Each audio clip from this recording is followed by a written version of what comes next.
राम राम साहब, सभापति महोदय, आपने मुझे माननीय राज्यपाल महोदय से अभिभाषण पर बोलने का जो अवसर दिया है उसके लिए मैं आपका आभार प्रकट करता हूं। माननीय अध्यक्ष महोदय, मैं पहली बार उपचुनाव जीतकर इस सदन में आया हूं, इसलिए अपनी कुछ भावनाएं आप सभी विद्वान लोगों के सामने रखना चाहता हूं। कोई गलती हो तो नया समझकर माफ करना। मैं एक सीधा साधा किसान पुत्र हूं जो पहली बार गांव की पंचायत से निकलकर प्रदेश की सबसे बड़ी पंचायत विधानसभा के इस पवित्र सदन में आया हूं। इसलिए मैं सबसे पहले खींवसर विधानसभा क्षेत्र की देवतुल्य जनता का धन्यवाद करना चाहता हूं, जिसने मुझे एक ऐतिहासिक चुनाव जिताया। इसलिए खींवसर की जनता का मैं विशेष रूप से दिल से आभार प्रकट करता हूं। मैं खींवसर के भाजपा कार्यकर्ता, पार्टी पदाधिकारियों, हमारे प्रदेश और केंद्रीय नेतृत्व का भी आभार प्रकट करता हूं, जिनका भरपूर सहयोग और समर्थन मुझे उपचुनाव में मिला। मैं हमारे यशस्वी प्रधानमंत्री आदरणीय श्री नरेंद्र मोदी जी और माननीय मुख्यमंत्री श्री भजनलाल जी शर्मा का आभार प्रकट करता हूं, जिन्होंने मुझ साधारण से व्यक्ति पर भरोसा जताया और उपचुनाव में फिर से टिकट दिया। मैं आपके माध्यम से खींवसर की जनता से निवेदन करना चाहता हूं कि आपने मुझे विधानसभा तक भेजा है, आपने अपना काम कर दिया, अब मुझे आपकी सेवा करनी है। खींवसर की जनता की आवाज़ को राजस्थान की विधानसभा और सरकार तक पहुंचाना है। मैं खींवसर की जनता को विश्वास दिलाता हूं कि मैं रेवंत राम डांगा आपके लिए 365 दिन 24 घंटे तैयार मिलूंगा।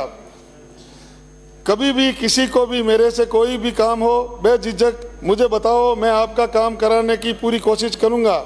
मैं माननीय राज्यपाल महोदय जी के अभिभाषण का पुरजोर समर्थन करता हूं। इस अभिभाषण में राज्य सरकार ने पिछले 1 वर्ष में जो उपलब्धियां हासिल की है वो तारीफ काबिल है। सालों से टलते आ रहे जनहित के कामों को प्राथमिकता के आधार पर हमारी सरकार ने पूरा करने का प्रयास किया है। ये सरकार जन कल्याण के लिए समर्पित सरकार है, जो केवल थोथी घोषणाएं करने तक ही सीमित नहीं है, बल्कि उनको धरातल पर उतारकर प्रदेश की जनता को लाभ पहुंचाने का काम कर रही है। हमारी सरकार किसान, युवा, महिला, गरीब, मध्यम वर्ग सहित सभी आम जन के कल्याण और विकास के लिए समर्पित भाव से काम कर रही है। हमारी सरकार ने अपने कार्यकाल के पहले ही साल राइजिंग राजस्थान समिट का आयोजन कर प्रदेश के बेहतर भविष्य के लिए 35 लाख करोड़ रुपए के निवेश की नींव रखने का काम किया है। अब तक उद्योग लगाने में आ रही अड़चनों को दूर कर निवेशकों को प्रोत्साहन देने का संकल्प लिया है। हमारी पूर्व मुख्यमंत्री आदरणीय वसुंधरा जी ने पूरी राजस्थान के जिलों के लिए जो सोच रखी थी, आज वो साकार होने जा रही है, क्योंकि उसमें आ रही सारी अड़चनों को हमारी डबल इंजन की सरकार के साथ साथ पड़ोसी राज्य मध्य प्रदेश में भी भाजपा की सरकार होने का फायदा मिला है।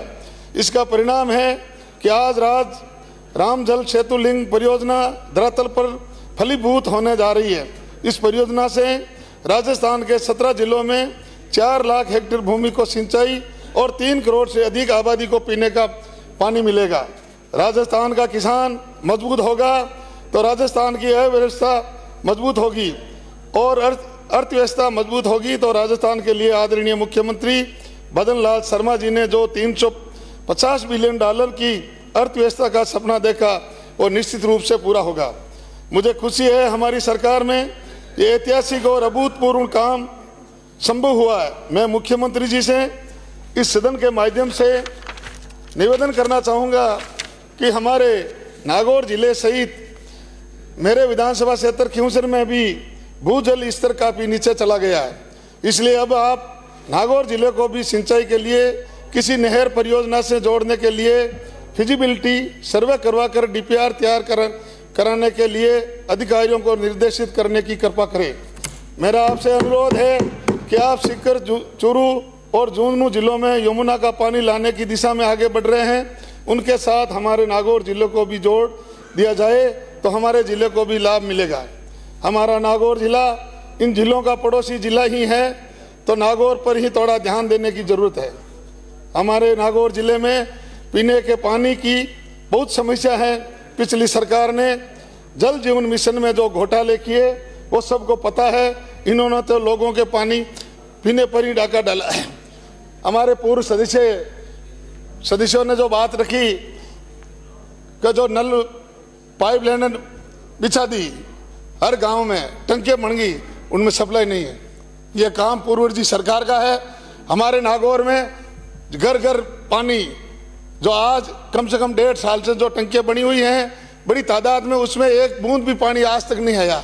तो हमारी सरकार इस पे ध्यान दे रही है और विशेष तौर ध्यान देना का है कि उनकी खानापूर्ति हमें करनी है। तो अब हमारी सरकार ने इसको सुधारने का काम किया है। आशा करता हूं अगले 2-3 सालों में राजस्थान के हर घर तक नल से जल उपलब्ध हो जाएगा। साथ ही जलदाय मंत्री जी से निवेदन करता हूं कि पिछली सरकार के कार्यकाल में ठेकेदारों ने जो घटिया पाइप डाले थे वो बिना पानी आए ही फटने लग गए हैं। जो टंकियां बनाई थी उनमें आज तक पानी नहीं आया, जिससे वो फटने लग गई है। कृपा करके पहले इनके द्वारा खोदे गए खड्डों को भरवाने का काम करें, मतलब अच्छी क्वालिटी का पाइप और टंकियों की मरम्मत करवाने जैसे काम करवाने पड़ेंगे।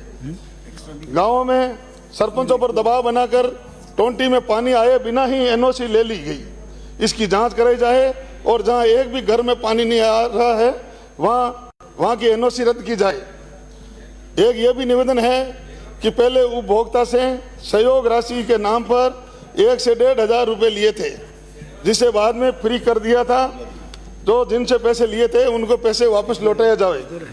बिजली की समस्या हमारे प्रदेश की नहीं बल्कि पूरे देश के सामने एक बहुत बड़ी चुनौती है, लेकिन हमारे आदरणीय प्रधानमंत्री के रूप में इसका समाधान करने के लिए कई प्रकार की योजनाएं लागू करके जो रास्ता दिखाया है उस पर सही तरीके से अमल करने की जरूरत है।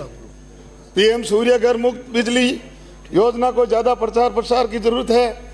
मैं ऊर्जा मंत्री जी से निवेदन करना चाहूंगा कि आप विभाग के अधिकारियों को निर्देश दे कि ये फील्ड में जाकर लोगों को इसके फायदे समझाए। साथ ही ये भी निवेदन करूंगा कि नागौर जिला एक बड़ा जिला है और यहाँ पर लाखों की संख्या में घरेलू कृषि वाणिज्य और औद्योगिक विद्युत कनेक्शन चालू है, परंतु प्रसारण तंत्र बहुत कमजोर है। नागौर सेक्टर के आसपास 400 केवी का एक भी जीएसएस नहीं बना है, जिससे समस्या हो रही है। कृपा करके आने वाले इसी बजट में नागौर में 400 केवी का जीएसएस बनवाने की घोषणा करवा दे। नागौर की जनता खासकर किसान आपको धन्यवाद देंगे। मैं आने वाला बजट में कालियास, बोजास, बैरातल, खुर्द, चामुंडिया, सेंधनी और जोगीनाडा में 33 केवी जीएसएस की घोषणा करवाने की कृपा करे।